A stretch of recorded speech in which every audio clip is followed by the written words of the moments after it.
Hi everyone, today we are taking about Freenback coming new series Cranium. Professor को इस उद्योग में बहुत सम्मान दिया जाता था।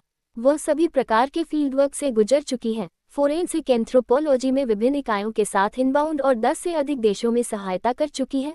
उनकी अकादमिक परियोजनाओं का तो जिक्र ही नहीं किया गया है।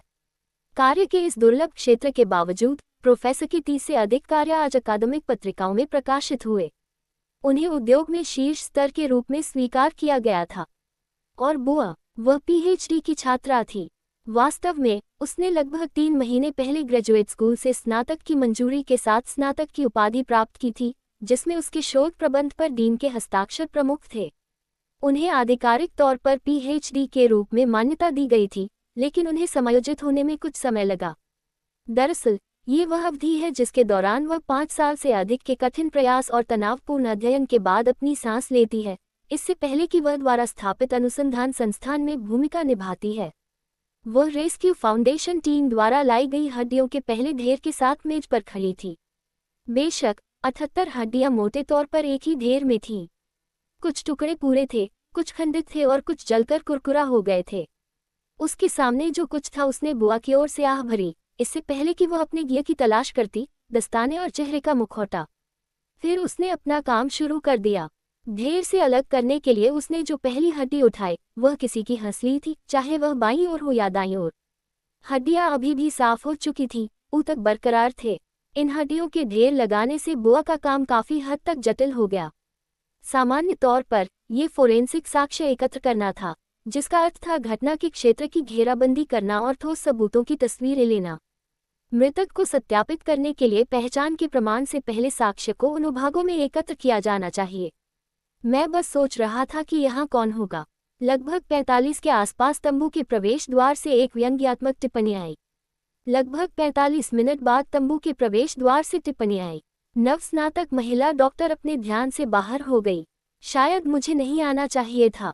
वह आवाज जो उसने बहुत दिनों से नहीं सुनी थी। ये नर्म और लुभावना था लेकिन व्यंग्य से भरपूर था। उसने आगंतुक की ओर देखा। बुसाया दूसरी बार आहें भरने से खुद को नहीं रोक सकी और दूर देखने लगी, चुपचाप खुद से पूछती रही कि उसे यह आवाज अभी भी क्यों याद है। उसने जो किया उससे उसे नफरत थी। फिनिया मुड़ी हुई आस्तीन वाली हल्के रंग की शर्ट और साफ गहरे रंग की पतलून में थी। तंबू के प्रवेश द्वार पर झुकते हुए उसके हाथ उसकी पैंट की जेब में थे। उसके लंबे भूरे बाल हवा से थोड़े हिल गए। उसकी नजरें बुआ पर क्रूर थीं। स्वागत, बुआ ने अकड़ कर कहा। शेल्फ में जोड़े पिछला अगला। सेमिनार का विषय शिक्षक के समक्ष प्रस्तुत करना वही हो गया जिससे उनके रिश्ते खराब हो गए। उस दिन तक जब फिनिया अपने भ्रमित साथियों के बीच उग्र हो गई और इस्तीफा दे दिया। बुआ की अज्ञानता के कारण फिनिया जली हुई हड्डियों से भरी हुई शव परीक्षा मेज के सामने रुक गई, संभवतः दुर्घटना और जलने के कारण। मदद करने में असमर्थ, बुआ ने अपने हाथ के पिछले हिस्से से अपना गिलास धकेलते हुए फिर से ऊपर देखा।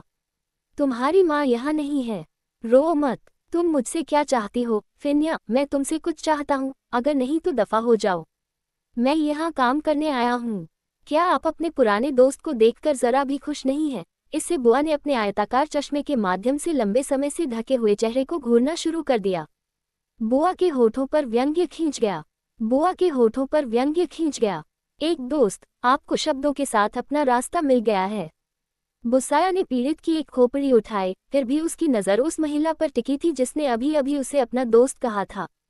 हालांकि वे नहीं थे, से बहुत दूर। फिर वह आगे बढ़ी। एक सिद्धांत है कि आधुनिक मनुष्यों का मस्तिष्क बड़ा होता है, इसलिए वे प्राचीन मनुष्यों की तुलना में जटिल भावनाओं, विश्लेषणात्मक सोच, तर्क और तर्क में अंतर करने में सक्षम होते हैं। इसलिए मेरी मदद करें और अपने आप को आधुनिक मानव बनाएं, फिनिया। इस पर फिनिया ने बुआ की कलाई पकड़ ली और उसने अपना चेहरा अंदर की ओर धकेल दिया। अपना मुंह देखो, वाटर लिली। यदि तुम्हारे पास वहां खड़े रहने और मेरी नसों पर दबाव डालने के अलावा और कुछ करने के लिए बेहतर नहीं है, तो मुझे काम करने में मदद करो। हम कर सकते हैं बाद में लड़ना।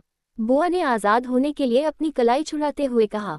फिर उसने खोपड़ी को नीचे रखा और खोजा, इसे सौंपने के लिए टूल बॉक्स से दस्ताने के लिए। उस ढेर को एक अलग मेज पर रख दो। इतना कहकर फिनिया ने बिना कुछ कहे कंधे उचका दिए और दस्ताना ले लिया। उसे याद आया कि जब वे कक्षाओं में थे तो कैसा था। दिन ब दिन वे एक दूसरे का गला घोंटने लगे। प्रोफेसर निसारा को अपने झगड़े बंद करने पड़े। जब फिन्या इमारत में नहीं थी तो बुआ ने शोध करना चुना। अजीब बात है कि इस अप्रत्याशित घटना में वे फिर से एक साथ कैसे थे। एक दुखद घटना जो कोई नहीं चाहता था कि ऐसा हो। उनका काम अभी शुरू ही हुआ था। यात्रियों के कुछ हिस्से चावल के खेतों के बॉर्डर के लगभग 3 रेल वर्ग वाले क्षेत्र में बिखरे हुए थे। विमानन विभाग अभी तक दुर्घटना के कारण का निष्कर्ष निकालने में असमर्थ है और कई अन्य विभागों के अधिकारियों के साथ मिलकर उत्तर की तलाश जारी रखी है। क्या आपके पास एक आवर्धक कांच है? फिन्या ने उसके बगल से पूछा। तुम खाली हाथ काम पर क्यों आए? इसके बावजूद बुआ ने अपने टूलबॉक्स से एक निकाला और उसे दे दिया। मैं हवाई अड्डे से सीधे यहाँ चला गया। विमान 3 पहले उतरा और मैं सीधे यहाँ आ गया। वे मुझे उपकरण दे रहे हैं। 78 वास्तव में उनके पास उन लोगों की कमी हो गई होगी जिनके लिए उन्हें आपको बुलाना था। बुआ व्यंग्य में मदद न कर सकी। अभी भी हमेशा की तरह बकवास कर रहा है। बेहतर होगा कि आप अपनी पीठ पर नजर रखें। बुआ ने एक सांस छोड़ते हुए सुना और हाथ में मौजूद महत्वपूर्ण कार्य पर फिर से ध्यान केंद्रित किया।